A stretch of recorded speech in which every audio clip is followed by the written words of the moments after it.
From the floor of the CME Group, this is Danny Riley on today's Cash Close. You know what we're going to call this video? In fact, it's really more of a question.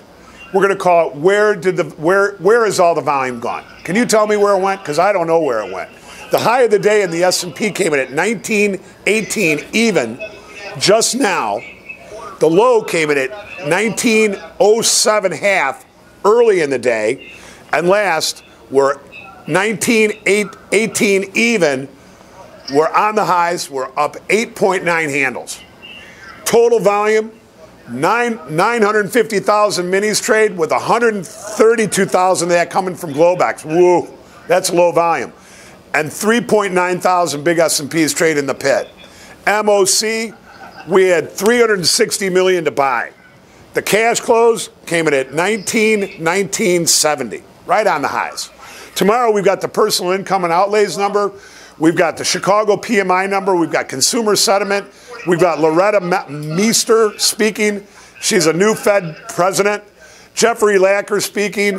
Farm prices and Charles Plosser speaking. Now, look at, we're in the middle of a melt-up.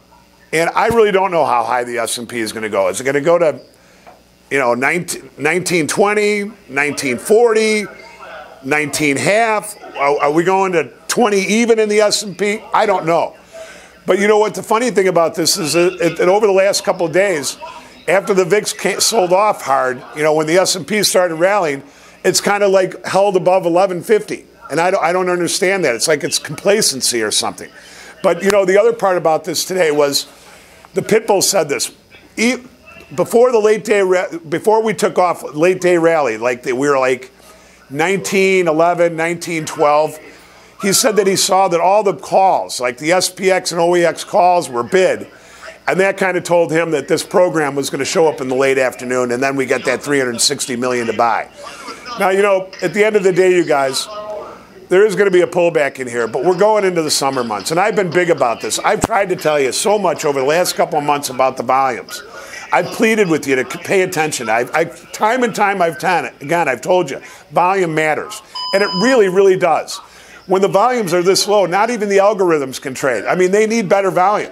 So what happens is you get this lopsided trade, the S&P sells off a little bit, and then it gathers itself, it builds up some stops on the upside, then in comes that late day buy program with the cash backing the push up. It's very hard to fight this kind of stuff.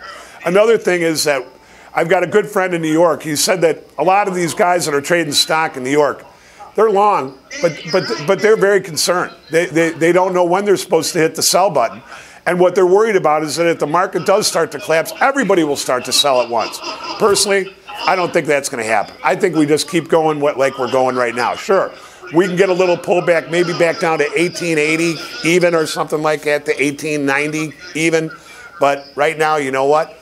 The S&P can't even pull back more than 4 or 5 handles. We're going to leave it like that. We'll see you first thing on the opening print.